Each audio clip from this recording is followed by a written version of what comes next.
1, 2, good. Instead of playing sports like a lot of 6-year-old boys, Very nice. Bryson Ackerman is going to weekly therapy sessions trying to get his life back. Can you get that foot on green? Let's try to reach up for that card. Try to look as you're reaching. Nice job.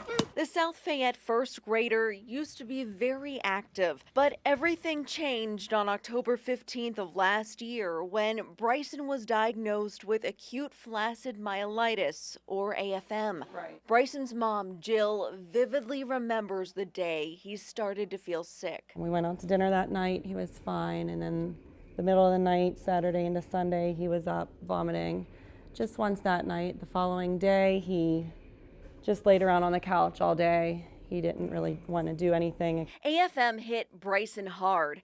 He went back and forth between the PICU at Children's Hospital and inpatient rehab for months. Great. Struggling with breathing and partial paralysis. He wasn't able to walk, he wasn't able to move his head, he wasn't able to use his arms, he wasn't able to sit up, he wasn't able to roll over. I remember meeting them, and they were in shock. Dr. Andrew Nowak has seen a number of kids with AFM, including Bryson. For all of the AFM cases, it was very scary because from one case to another, it was hard to predict what would happen to the child. And even worse, there's no specific way to treat it because no one seems to know what's causing it. There's so much we don't know about AFM. It's very, very frustrating. We think it's associated with a family of viruses called enteroviruses, but even this year when the CDC looked, it was not just enteroviruses that seemed to affect the children. Even more baffling is the pattern of AFM cases.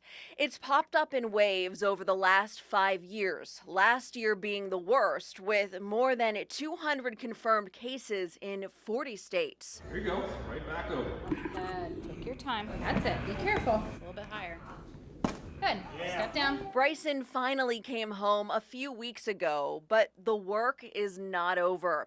During his therapy sessions, he first meets with an occupational therapist. So strong. What's next? All right, let's go. Miss Kristen has a ball for you. Then it's time for physical therapy. I want you to look straight ahead. You're going to count to 5. Ready? 1, 2, 3, 4, 5. He also meets with a personal trainer a few times a week. And after being on a feeding tube for an extended period of time, Bryson's also learning how to eat again. He lost 15 pounds, a lot for a 6-year-old boy, but he's already gained most of that back. What Bryson says he's missed the most throughout this journey? I miss being on the higher hoops. On the higher basketball hoops. His mom hopes he'll get back there someday, but she knows he still has a long way to go. All they really tell us is it's going to be a marathon, not a sprint.